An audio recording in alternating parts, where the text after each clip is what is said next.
Hello, everybody, and welcome back to another edition of the panel sessions. I am your moderator, account coordinator Jordan Julio.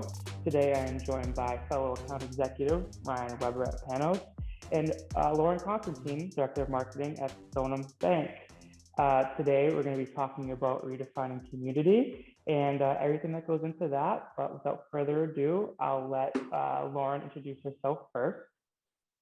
Hi, good afternoon, everyone. My name is Lauren Constantine. I'm the marketing director here at StonehamBank. We are just north of Boston. We are a 2-branch network bank. We are up to 700 million in assets. We are full service. We offer deposit products, lending products, all technology products and services too as the big banks. We like to think of us as small but mighty. And we're big on giving our customers more here at StonehamBank. Ryan, do you want to go? Yes, my name is Ryan Weber. I'm an accounting executive here at Panos Marketing. And I have the pleasure of working with Lauren and actually her entire team and trying to get any project rolling and all the fun stuff. It's always a pleasure, especially since everything that we do, it's never just straight cookie cutter. This is what we're doing. It's always fun. It's always new. It's always inventive. And always crazy. Thanks, Ryan. In a good way. In a good way. Hey, but there's nothing wrong with that. Exactly. And so StonehamBank, I mean, has always been active in the community. There's no doubt about that. You know, through the contributions, participations in fun events, virtual pop-ups, running Snapchat filters, and just being, the cutting edge on what's new and what's relevant in the community, which is great. The COVID-19 pandemic definitely forced StonehamBank as well as many other financial institutions to, reinvent. It presented a challenge, and for a lot of people and financial institutions, no one really knew, what to do, what the future held. However, StonehamBank was one of the, cornerstones in remaining consistent, active, and involved with the local community, while also establishing best practices and, being, again, on the cutting edge of, the marketing efforts. And a lot of it has to do with you, Lauren. So thank you so much for joining us again. And so we'll just get into some of the questions that Ryan and I have. So the first one, so when we say redefining community, I think we're really talking about a mindset shift that, community doesn't mean just those who regularly visit your branches, who, come in and see your bank tellers every day and really are involved with the bank necessarily, but those who are also on your online audiences, who are in different markets. What did the process look like internally to start shifting that mindset at the bank? And then what was any success or failure mindsets around these efforts, or was it more so what to do, what's right for your customers and your community? Right. Big question. So during the pandemic, I think all marketers across the board became crisis communicators. It was an unprecedented time. I think all of us used that word, I think, a million times during that time. We became that crisis communicator to make sure that customer journey for our customers was comfortable and they were at ease. We were an essential company during that time. We were open. Banking was essential. People wanted to make sure their money was safe and that they were able to take and do their transactions as needed. And during that time, it was very challenging for us to think of how do we make a connection to our customers during that time. Yes, we have to communicate what they can and cannot do. The world was turned upside down. There was lots of closings. They had to pivot onto online if they didn't want to come to the drive-through. So there was a lot of us talking internally about that, the logistics of it. But then how do we make the connection to our customers too during a trying time? As you know, all of us were connected to phones. We were looking for up-to-date information. Our television was on 24/7. We were looking at newspapers, any information about COVID, who was closing, where were the rates up, were what was the vaccine, was it coming out? So how do we get in there? There was a need there, right? Like customers, consumers needed to fill that void of entertainment during that time, connection, where their like-minded people were and how to connect that. And I felt during that time as a community bank, we needed to fill that void and connect people together, not just through banking products, but through community events. So we were hoping during that time to make that connection and kind of fulfill our brand, and being that approachable bank and with the community as our obligation. So we came up with one of those, the events that we came up with was very striking during that time, was a tour of Tuscany. So we had a great outpour of consumers and customers that attended this event.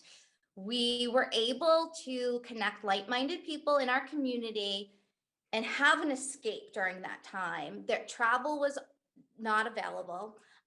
We were in the drenches of the winter. People were looking for something to connect with their community members. And this tour of Tuscany came about with the marketing team. We met with an expert of Tuscany. He was a local professor, and he actually had a digital tour of it through his travels. And we pulled it off. Hundreds of community members signed up, and we had an outpour of community members that thought it was such a unique idea, and really connected them with their people in their community. So it was a really good, during a challenging time, is kind of like a light at the end of the tunnel, or a little bit of an escape for a lot of our customers. And the best part is when you did that kind of an event or any of your events, you didn't push StonehamBank Right. services or products like, check this out, or this checking that goes along great with this. It was your outreach to the community, providing a service that is community oriented. That's not like, it doesn't really help out Stonehambank. It's not like you received checking accounts because of this. But It was all, word of mouth, and hopefully, pats on the back and thank you for much for offering this for us. yeah, exactly. We didn't push any products during that time. That wasn't our goal. I think during that time, people weren't looking to change any of their banking needs, but it was just to fill a void, and we found the need. And I think we that human connection was a bigger, broader scope for us with our brand, as opposed to the transactional pieces. Exactly. Yeah, no, I totally agree. It just goes to show that Stone Bank is, a financial institution that is not only set on, boosting profits. It's really a community partner, and is a cornerstone of, the Stoneham and the Burica, marketplaces, which is wonderful. But with anything that comes with something new, there's gonna be, some hurdles, some adversity. Were there any, and what were there, if there are any hurdles that you experienced when making this change? Sure. So my peers internally, they're like, we're doing what and why are we doing this? We're not even marketing any of our products and services, as Ryan alluded to. But it was a gut feeling through the marketing department, as well as looking at some research through our Google Analytics.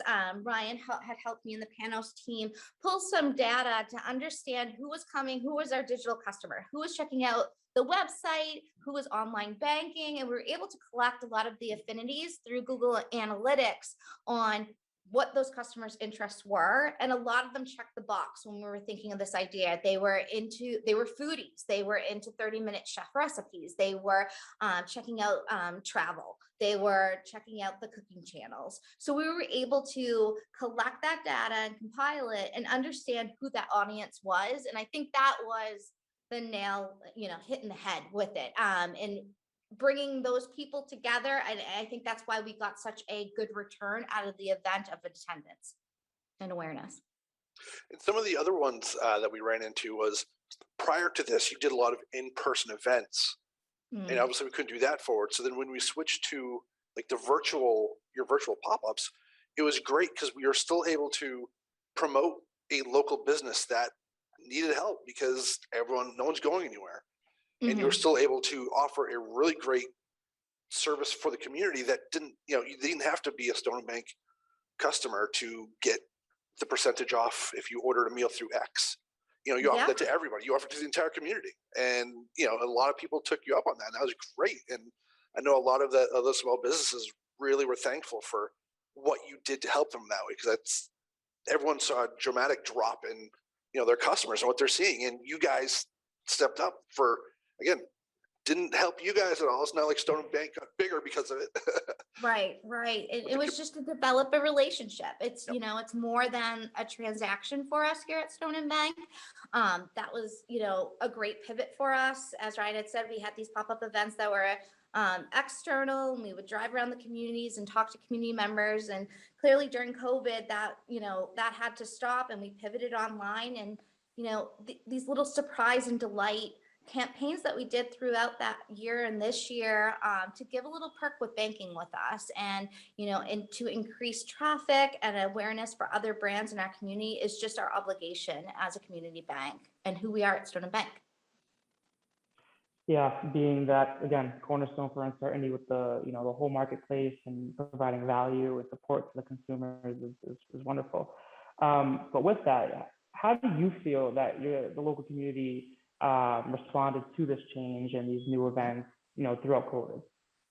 Sure. Our local community demographic skew where our locations are skews a little bit older. So there was a challenge and hurdles with pivoting everything online. Not everyone was an expert on Zoom or Teams or understanding how to log into online banking. So we created tools and tutorials online to make them feel comfortable for pressing that button. I think that was the biggest challenge, is for them to feel, because we've trained so many people on cyber security and cyber threats, not to click on links and to call us if you have any questions. So it was, which is great, because that education still is very important, but we just need to educate, I think, the consumer even more with our communications, that it was clear, it was easy, and it was safe to do. And I think once we got through that verbiage and the world pivoted as a whole too, that this is the new norm, I think helped us as well with our events. Yeah, no, absolutely. And so with that, responding to change and being a part of, you know, the whole new world, social media has been a really, really big part of that. And for your efforts at, you know, StonehamBank, what was your favorite approach or effort when using, you know, social media and like reaching a new audience and broadening the horizon of what, you know, marketing, bank marketing can be and can do?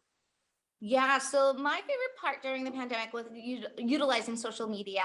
We were pretty robust on social media and with our communications, but even more so during that time was the video content. So we would, you know, tell our colleagues and team members, shoot a video. And they're like, what do I say? And I'm like, just be genuine, just be authentic to yourself, authentic to the brand and who you are. If someone was walking through the door, make yourself shine still on the video. So I was working remote most of the time, and with the team that was working on the field, I was like, go outside, go steer near the tube or the drive-through, and make, you know, step someone through if they were to come and what their options are for the banking transaction.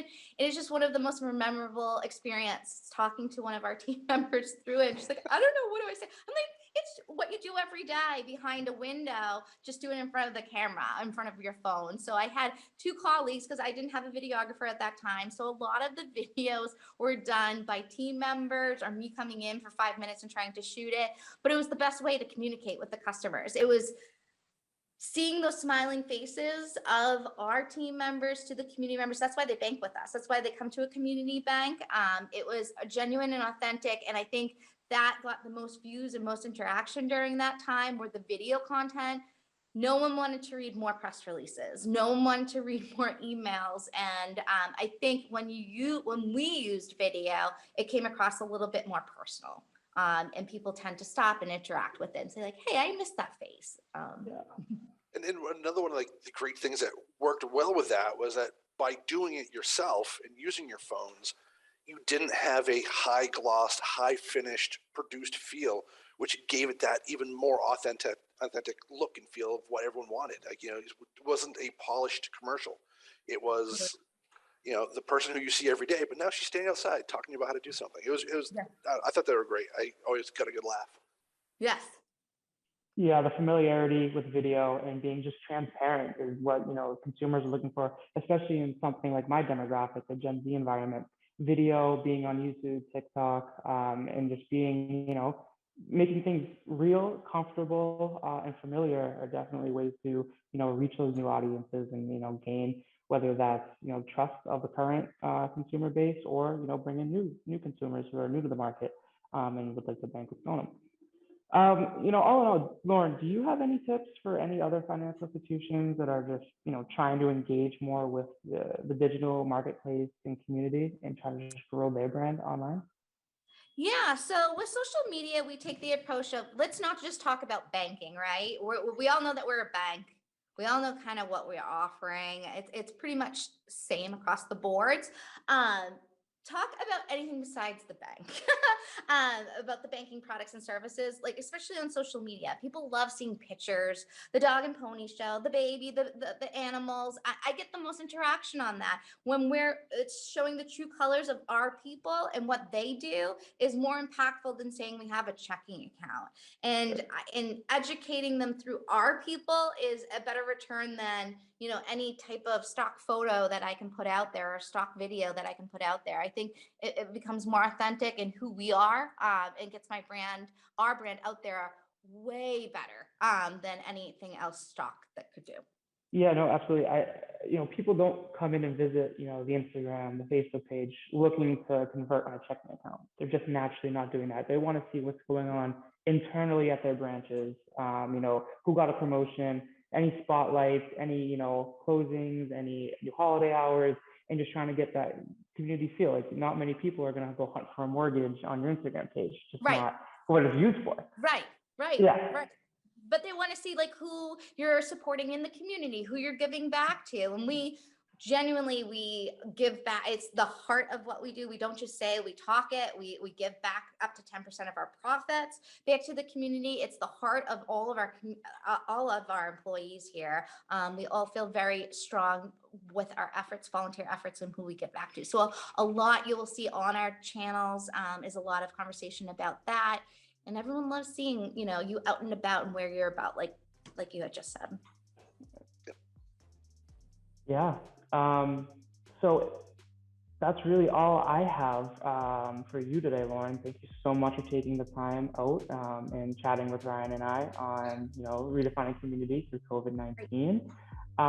For anyone who's watching, what's the best way to reach you, Lauren? Sure. You can email me at lauren.constantine@stonehambank.com.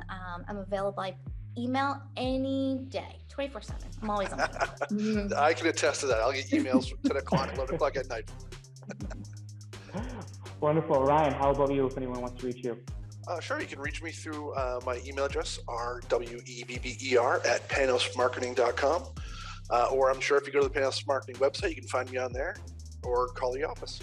Absolutely. And that's the same way to reach me, jjulio@panosmarketing.com, or, call the office and ask for me, and I'll be available. But thank you so much, Lauren and Ryan, for joining me today. And again, if you have anyone watching has any inquiries, please reach out. Thank you so much. Awesome. Thank you. Thank you.